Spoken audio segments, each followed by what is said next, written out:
Ethan's eyes fluttered open as the first beams of morning sunlight filtered through the thin curtains, casting golden streaks across his bed. He rubbed his eyes, trying to shake off the remnants of sleep, and listened to the silence that filled the house. Normally, his mother, Jenna, would be awake by now. Ethan was so used to hearing the clatter of pans, the sizzle of eggs on the stove, and his mother humming along to some song on the radio while she prepared breakfast. But today, it was quiet, too quiet. Ethan sat up in bed, the soft sheets crumpling beneath him. The clock on the nightstand blinked 7:45 a.m. in bright red numbers. His mom should have been up long before now, getting ready for work, making sure he had his favorite cereal for breakfast before school. His 6-year-old mind tried to push away the unease that was creeping into his chest. Maybe she was just tired, he thought. She worked hard, sometimes staying up late finishing reports for her job or cleaning up after their apartment. But still, it was unusual. He climbed out of bed, his feet hitting the cold wooden floor. Ethan walked cautiously out of his room and down the short hallway of their modest apartment, the floor creaking under his weight. As he passed the small kitchen, his stomach growled in protest he hadn't had breakfast yet. And usually by now, he would have been stuffing his face with cereal while his mom reminded him not to talk with his mouth full. He poked his head into the kitchen, but it was dark and still. No breakfast on the table. No warm smell of toast or eggs, no sign of his mother. His heart beat a little faster as he turned toward his mom's bedroom, the door slightly ajar. Ethan pushed it open slowly, peeking in to see his mother still lying in bed. The blinds in her room were drawn, the space dim except for a sliver of light cutting through the gap in the curtains. She was still asleep. Ethan hesitated, standing in the doorway. Jenna never slept this late. She was always up before him, no matter how tired she was. He stepped closer, trying to catch a glimpse of her face in the dim light. The covers were pulled up to her chest, her hair a messy halo around her head on the pillow. "Mom," he called softly, but she didn't stir. He took another cautious step forward, now standing beside her bed, his stomach twisted uncomfortably. She looked different. Usually when she was asleep, her chest would rise and fall in a slow, peaceful rhythm. But now her breathing seemed shallow, barely noticeable, and her face it seemed unusually pale. "Mom," he said again, a little louder this time. Still, no response. Panic began to creep into his voice as he reached out a small hand and gently shook her shoulder. "Mom, wake up. Please." His heart thudded in his chest as he shook her again, harder this time. But her body remained limp, unmoving. The unease that had been simmering in his chest was now a full-blown wave of fear. Ethan felt a lump form in his throat, and his hands started to tremble. He didn't know what was wrong. He didn't understand why she wouldn't wake up. But he knew something was very, very wrong. Ethan's mind raced as he tried to remember what his mom had told him about emergencies. They'd only talked about it once or twice, but her words echoed in his mind now like a distant memory. She had said that if something ever happened, something really bad, he should call 911. It was the only number he needed to remember if he needed help. His hands were trembling as he stood by the bedside, trying to decide what to do. He looked at his mom one more time, hoping, praying that she would just wake up, open her eyes, and tell him everything was fine. But she didn't. "I'll be right back," Ethan whispered, his voice barely audible. He turned and dashed out of the bedroom, his small feet pounding against the wooden floor as he ran toward the kitchen where the phone was hanging on the wall. He had to think hard to remember how to dial the number. His hands shook as he lifted the receiver and pressed the buttons with his trembling fingers. 911. It rang twice before a calm voice answered on the other end. 911. "What's your emergency?" Ethan hesitated, his voice catching in his throat. My mom won't wake up," he finally said, his voice cracking with fear. There was a brief pause on the other end of the line, and then the operator's voice softened. "Okay, buddy, what's your name?" "Ethan," he whispered. "Ethan, where's your mom right now?" She's in bed. She's been asleep all morning, and she won't wake up. I tried to wake her up, but she won't. She won't open her eyes." The operator's tone was gentle but urgent. "Okay, Ethan, you did the right thing by calling. Is anyone else there with you?" Ethan shook his head, even though the operator couldn't see him. No, it's just me and my mom. All right, Ethan. I need you to stay on the line with me, okay? We're sending help right now.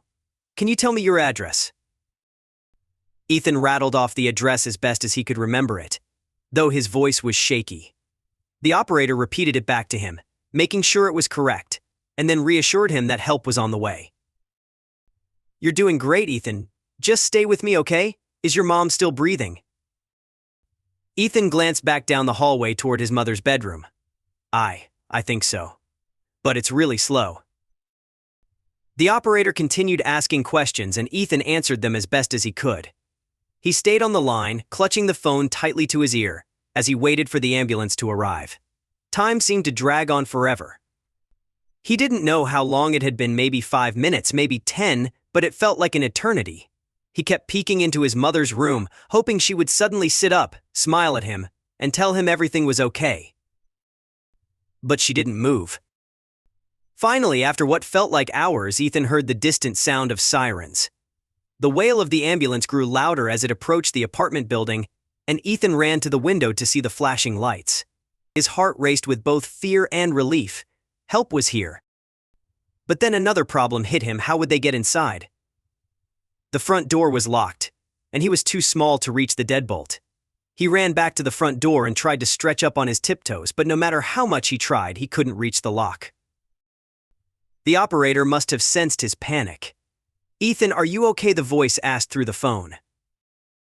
"I can't open the door," Ethan cried, his voice thick with frustration. "I'm too short." "It's okay, Ethan. Stay calm. We'll figure it out. Just stay where you are, and the emergency team will help you. You're doing a great job." Ethan stood by the door, tears streaming down his cheeks as he listened to the sirens getting closer. A moment later, he heard loud footsteps running up the stairs, and a deep voice called from the other side of the door. "Ethan, it's the paramedics. Can you open the door for us?" I can't reach it," Ethan yelled back, his voice cracking. He looked around the apartment, searching for something he could use to help him reach the lock. His eyes fell on one of the kitchen chairs and he sprinted over to it. The chair was heavy, but Ethan was determined. He dragged it across the floor, the legs scraping loudly against the wood. He positioned it in front of the door and climbed onto it, wobbling a little as he stood up on his toes and reached for the lock. He still couldn't reach it. Frustration boiled up inside him as he strained, stretching his fingers as far as they would go. He was so close, just an inch away, but it wasn't enough. He let out a cry of frustration and banged his fist against the door, the tears spilling freely now. "Don't worry, Ethan," the paramedic's voice came through the door again. "We're going to get you and your mom out. Just hang on." Ethan jumped down from the chair, feeling defeated, and backed away as he heard a loud thud against the door. The paramedics were trying to break it down. Another thud followed, then another. The door shook violently with each blow, the hinges creaking under the pressure. Finally, with one last strike, the door burst open and the paramedics rushed in.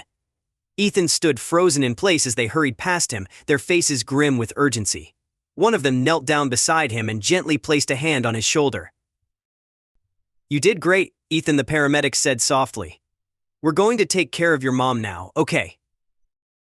Ethan nodded, his eyes wide with fear as he watched them disappear into his mother's bedroom.